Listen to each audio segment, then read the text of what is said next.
அத்தை காலில் விழுந்து ஆசீர்வாதம் வாங்கிக்கலாம். அம்மா எதுக்கு மாப்பிள்ள இதெல்லாம்? எந்திரிங்க எந்திரிங்க. நான் எப்பவுமே என்னை பெத்தவங்களை தெய்வமா மதிக்கிறவன். மாசம் மாசம் அவங்க காலில் விழுந்து வணங்கித்தான் என் சம்பளத்தையே தரணும்னு நினைப்பேன். இப்போ அந்த இடத்துல உங்களை வச்சு பாக்குறேன். அப்போ மாசம் மாசம் இப்படிதான் நாம இவங்க காலில் விழுந்து கும்பிடணுமா? முதலாளிங்கிற மனுஷன் தினமும் சம்பளம் கொடுத்தா நாம தினம் இந்த தெய்வத்து காலில் விழலாம்.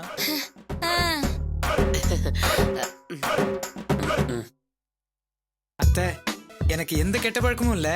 அதனால நான் வாங்கின சம்பளம் முழுசையும் உங்ககிட்டயே கொடுத்துட்டேன். எங்களோட தெய்வீக காதலை சேர்த்து வைக்கிறதுக்காகவே தான் எங்க அப்பா அம்மா தான் சின்னதா ஜமீன் ஒரு பொய் சொல்லிட்டாங்க. அத மெயின்டைன் பண்றதுக்கு நிறைய செலவாயிருச்சு.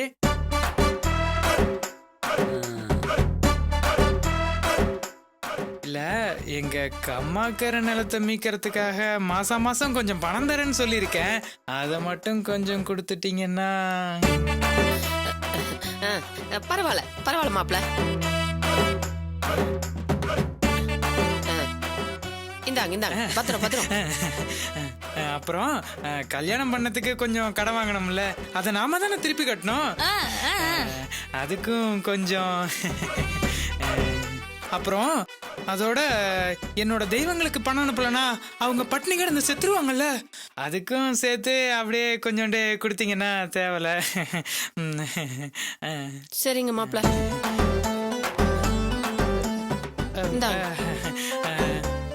மிச்சம் இருக்க பணத்தை நீங்க செலவுக்கு வச்சுக்கோங்க. சித்துக்குட்டி. Yes darling. கம் இன் சைடியா. யா யா யா யா.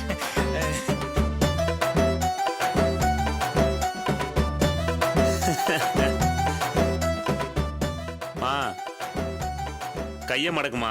வடபழனி கோயில்ல கையை நீட்டி பிச்சை எடுக்கிற மாதிரியே இருக்கு. பார்த்தல கக்கூஸ் கழுவுறவன் கடைசியா எப்படி கையை கழுவிட்டு போனான்னு. இவனை போய் நம்பி பெத்த புள்ள என்ன கேவலப்படுத்தினியம்மா. அவனுக்கும் அவன் பொண்டாட்டிக்கும் கணக்கா வர மாதிரி காசை கொடுத்துட்டு போறான் பாரு. இந்த லட்சணத்துல இவனுக்கு வெடக்கோழியா வாங்கி அடிக்கணும்ன்ற. இனிமேலாவது அவன் ஒரு சில்றங்கிறத புரிஞ்சுக்கிட்டு அவன் முன்னாடி என்ன கேவலப்படுத்துறத நிப்பாட்டு. என்னம்மா பாக்குற? இதுக்கப்புறமுமா உனக்கு புரியல? டேய், மாப்பிள்ளையாவது அந்த ஆளு திங்கிற சோத்துக்கு பணம் கொடுத்திருக்காரு. ஆனா நீ நல்லா கேட்டுக்கடா. அடுத்த மாசம் நீ திங்கிற சோத்துக்கு பணம் வரல, சத்தியமா உனக்கு நான் சோறு போட மாட்டேன். அதுக்கு அடுத்த மாசம் தரலன்னு வையேன், உன்னை தெருவுல நிப்பாட்டிடுவேன், பாத்துக்க.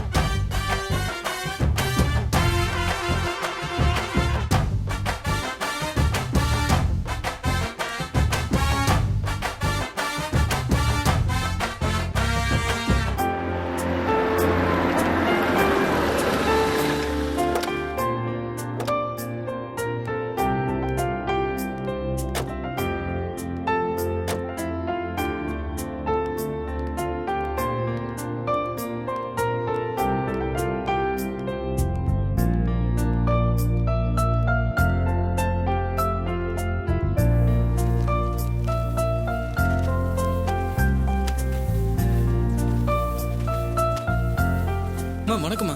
தம்பி, நீங்க எங்க? இங்க நான் இங்கதான் வேலை பாக்குறேன்.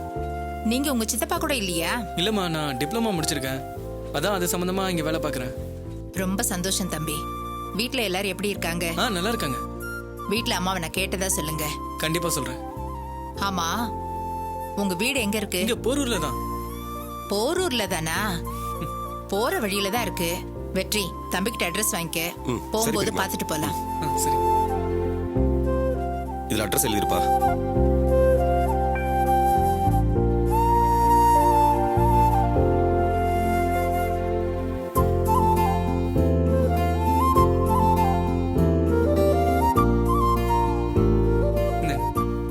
நடராஜ், உங்களை இன்ஜினியர் கூப்பிடுறாரு. சரி, கூப்பிடுறாங்கம்மா, நான் போயிட்டு வந்துடுறேன். நீங்க போய் உங்க வேலையை பாருங்க. பாருங்கம்மா. ஓகே, பாருங்க. வா போலாம்.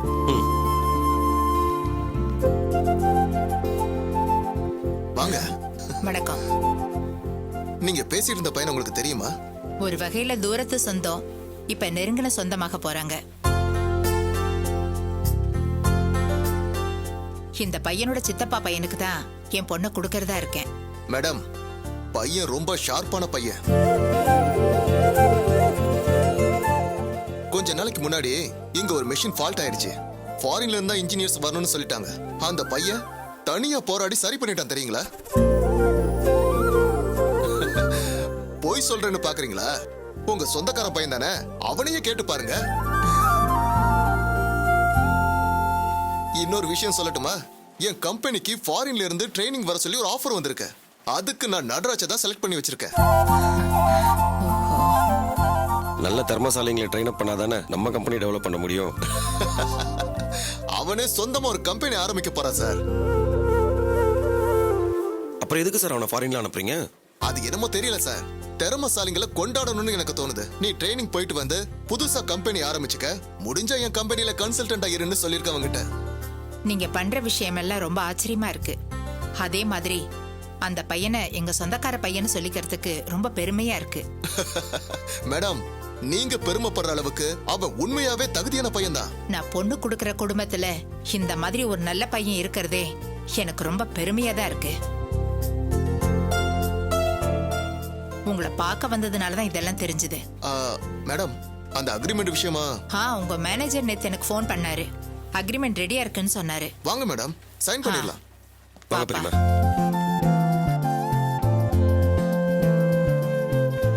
வாங்க சார்.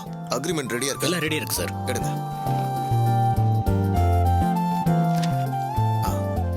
பாருங்க மேடம், பார்த்துட்டு சைன் பண்ணுங்க.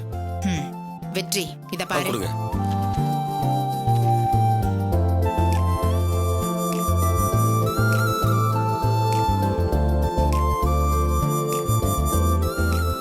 எல்லாம் சரியா இருக்கு பெரியமா. சரி. இந்தாங்க. எங்க? இங்கயா? ஆமா, இங்கதான் மேடம்.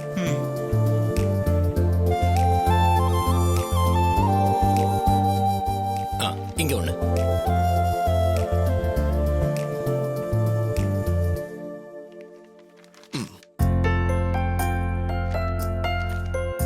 இதோ இங்க சார்.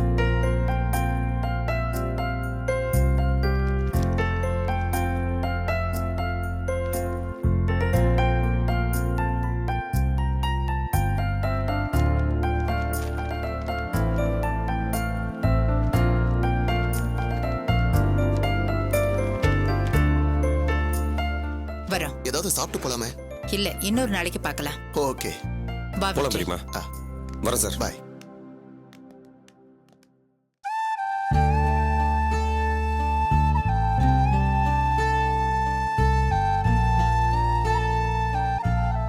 சுரேஷ், இது மட்டும் எந்த பிரச்சனையும் இல்லாம முடிஞ்சிட்டா போதும்டா. எல்லாத்தையும் தூக்கி எறிஞ்சு தலைமொழிகிட்டு நான் பாட்டுக்கு என் வேலையை பார்த்துக்கிட்டு போயிட்டே இருப்பேன்டா. ஒன்றும் கவலைப்படாதடா. அவ போன்ல பேசினது தான் நீ கேட்டல. ஆ, எவ்வளவு பச்சையா பேரம் பேசுறா பாத்தியா? பணத்தை வாங்கிட்டானா அவ பாட்டு போயிட்டே இருப்பா. நம்பலாம்ல. டேய், இதெல்லாம் அவகிட்ட பழகுறதுக்கு முன்னாடி யோசிச்சிருக்கணும். நல்லா யோசிச்சு பாருடா. உண்மையா உன்னை லவ் பண்றவளா இருந்தா உனக்கு பொண்டாட்டியா குடும்பம் நடத்தி வாழணும்னு நினைச்சிருப்பா. ஆனா உன்னை தொடக்கூட விடாம டார்ச்சர் பண்ணி இந்த இடத்துக்கு கொண்டு வந்துட்டா. உன்கிட்ட பணம் வாங்கிட்டானா அவ்வளவுதான். அடுத்து ஒருத்தனை பிடிச்சி துரத்தி லவ் பண்ணி இப்படிதான் பழப்பம் நடத்துறான்னு நினைக்கிறேன். விடுறா, எப்படியோ போகட்டும். அவ ஒரு வழியா என்னை விட்டு தொலைஞ்சா சரி.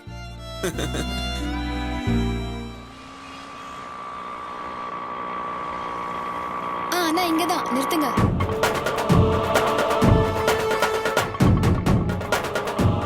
என்னங்க? டேய், வராடா.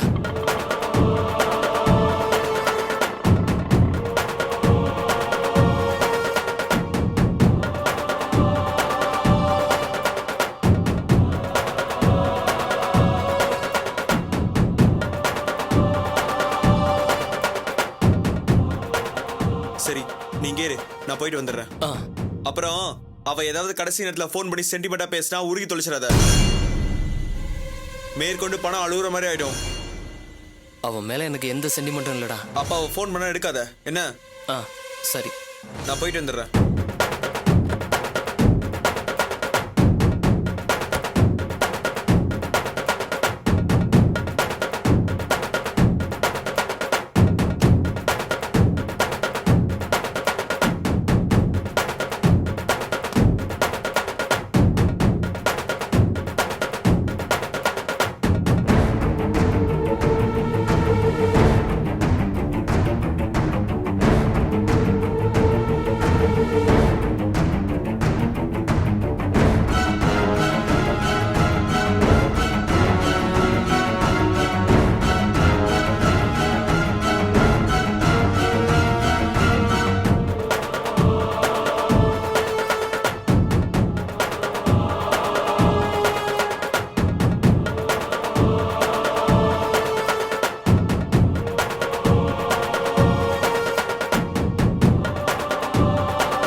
இங்க உட்காரு. சொன்ன மாதிரி பணம் கொண்டு வந்திருக்கேன்.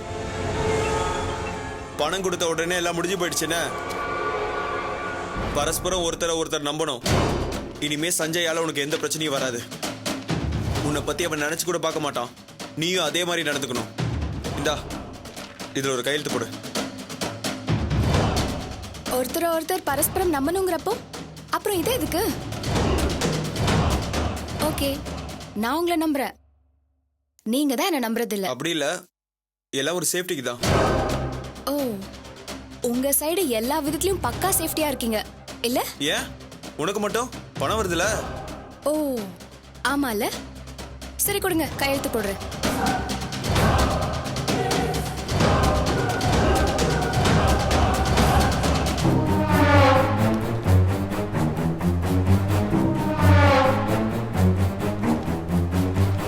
இந்தா, நான் சொன்ன மாதிரி இதோட எல்லாம் முடிஞ்சிருச்சு. சின்னதா ஒரு ஆப்ளிகேஷன். என்ன? கடைசியா சஞ்சய்க்கு ஒரு ஃபோன் பண்ணிக்கிறேன். எதுக்கு? அதான் எதுவும் இல்லைன்னு ஆயிடுச்சுல. இனிமே எதுவும் இல்லதான். இத்தனை நாள் லவ் பண்ணதுக்கு சின்னதா ஒரு பாய் சொல்லிட்டு போயிடுறேன்.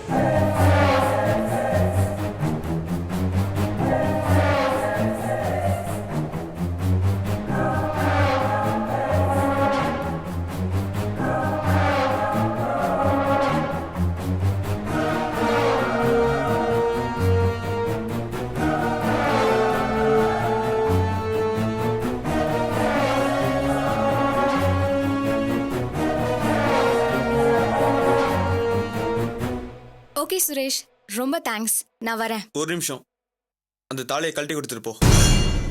போற வழியில சேட்டு கடையில வைக்கிறேன், நீயே திருப்பிக்கோ. ரொம்ப புத்திசாலி தான். அப்புறம் இதுக்கு மேலே சஞ்சய் நீ தொந்தரவு பண்ண நினைச்ச 5 லட்சம் செலவு பண்ணுவாங்க, 50 லட்சம் கூட செலவு பண்ணுவாங்க, பாத்துக்க. அந்த அளவுக்குலாம் நான் ஒர்த் கிடையாது சுரேஷ். வரட்டுமா?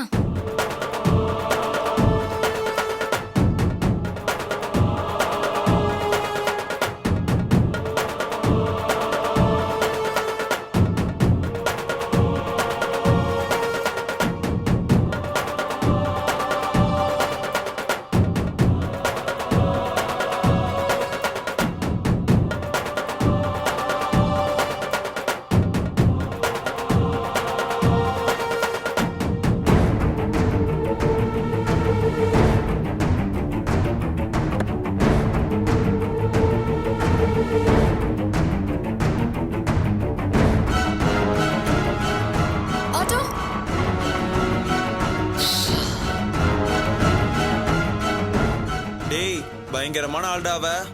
ஆமா, உனக்கு ஏதோ மெசேஜ் அனுப்புனால? ஆமாடா, பிடிச்சிருக்குன்னு சொன்ன லவ் பண்ண, வேணான்னு சொன்ன விலகி போறேன். எல்லாமே உன் ஆசைப்படியே நடக்குது. ஆனா கடைசியா ஒரு பாய் கூட சொல்ல முடியல. தேங்க்ஸ் அனுப்பிச்சா. அவ லவ் ரொம்ப சுத்தமான லவ்வா, அத நிரூபிக்கிறா. நல்ல வேலைடா, நீ தப்பிச்ச. இப்பதான்டா நிம்மதியா இருக்கு.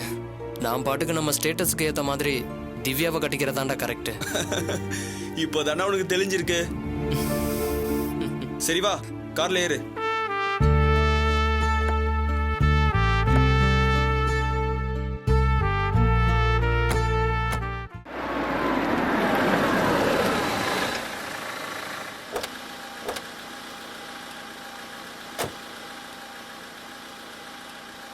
வண்டியை ஓர விட்டுரு.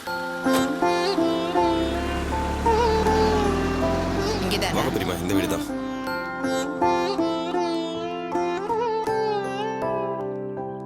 மா,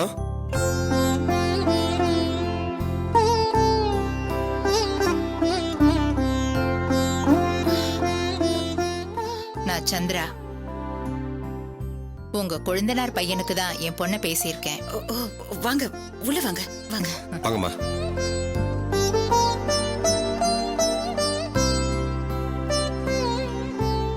வாங்க வாங்க உட்காருங்க.